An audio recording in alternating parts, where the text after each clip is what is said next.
여러분은 양배추 좋아하세요? 저는 토스트나 샐러드에 넣어서 먹거나 쪄서 쌈으로 먹는 걸 참 좋아하는데요. 이처럼 양배추는 여러 음식에 다양하게 활용할 수 있는 식재료로 많은 나라의 요리에서 사용되고 있습니다. 올리브와 요구르트에 이어 3대 장수 식품으로 손꼽히는 양배추는 값이 저렴하면서도 영양 성분은 풍부해 오래전부터 서양에서는 가난한 사람의 의사라고 불렸던 채소입니다. 양배추 속 카로티노이드 성분은 노화를 막아주고 인돌3 리카비놀 성분은 유방암이나 자궁경부암 등 각종 암을 예방해주며 심혈관 건강에도 도움을 주는 아주 탁월한 식품입니다.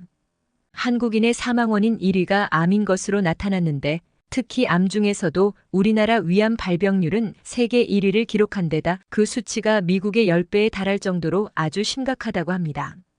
우리나라에서 유독 위암 환자 수가 많은 이유는 맵고 짠 음식이 많은 음식 문화와 국이나 찌개에 여러 사람이 같이 숟가락을 담가 먹는 등 특유의 식습관으로 인해 헬리코박터균 등의 감염이 쉬운 것이 원인으로 지목되고 있습니다. 이때 평소에 양배추를 꾸준히 섭취하면 양배추에 함유된 비타민 K, 비타민 U 등의 다양한 성분들이 손상된 장점막을 재생하고 보호하면서 염증이나 궤양을 억제하고 출혈을 막아주며 암 발생률을 낮춰주는 등의 탁월한 효과를 줍니다. 그런데 이렇게 몸에 좋은 양배추도 잘못 섭취하면 독이 될 수도 있습니다. 오늘은 양배추를 잘못 먹었을 때 나타날 수 있는 부작용에 대해 알아보겠습니다. 양배추가 독이 되는 경우 첫 번째는 바로 항응고제와 아스피린을 복용 중인 분들입니다. 양배추에는 여러 가지 영양소가 들어있지만 그 중에서도 특히 비타민 K는 혈소판을 활성화해서 체내에서 발생되는 출혈의 지혈을 돕는 역할을 합니다. 평소 피곤해서 코피를 자주 흘린다거나 멍이 쉽게 들고 잇몸에서 피가 나고 눈에 핏줄이 잘 터지는 분들은 양배추의 비타민 K가 뇌출혈을 막는 데 도움이 될 수 있습니다.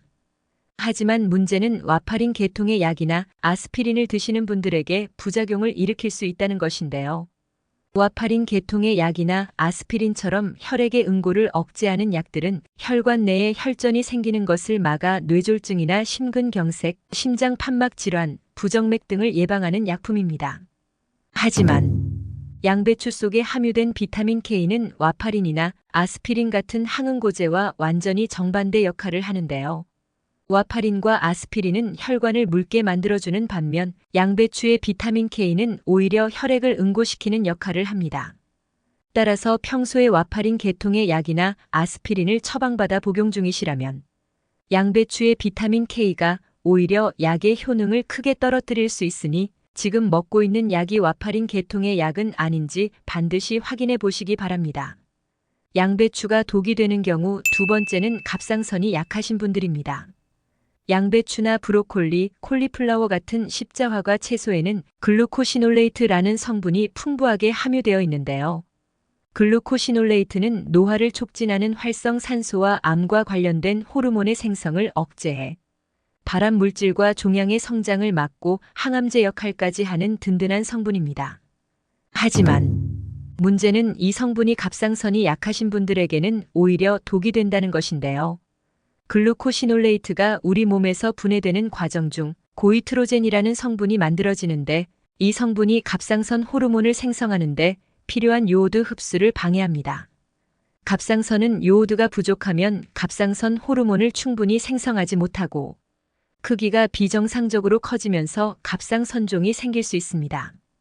따라서 갑상선 기능 저하증을 앓고 있거나 갑상선이 평소에 약하신 분들은 양배추를 드실 때 이러한 점을 유의해야 합니다. 양배추를 꼭 드시겠다는 분들은 양배추를 찌거나 데쳐서 드시는 것이 좋은데요.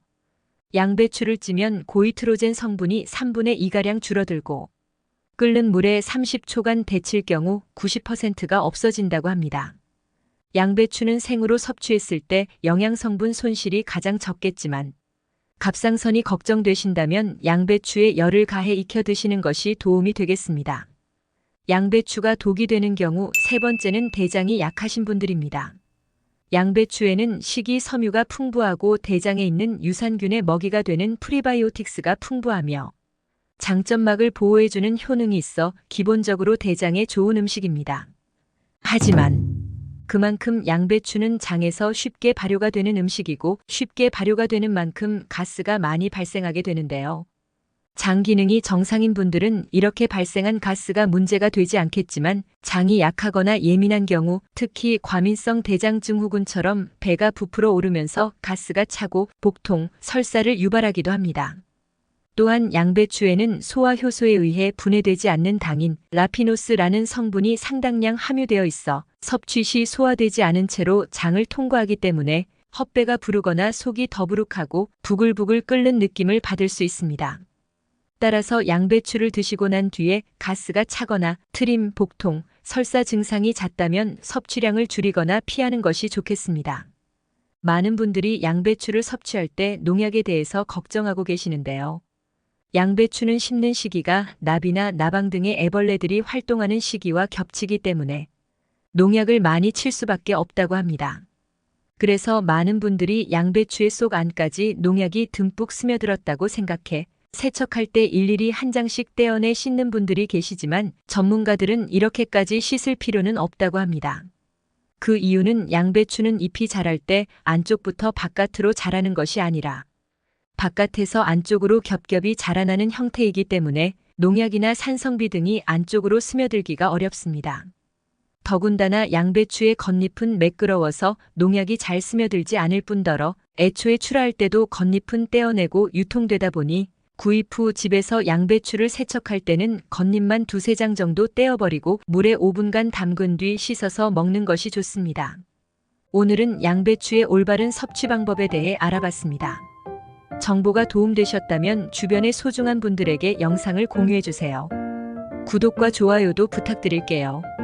구독과 좋아요는 건강 디딤돌에게 언제나 큰 힘이 됩니다. 다음에 더 유익한 영상으로 찾아오겠습니다. 건강 디딤돌은 언제나 구독자 여러분이 건강하시길 진심으로 기원합니다. 건강하고 행복하세요.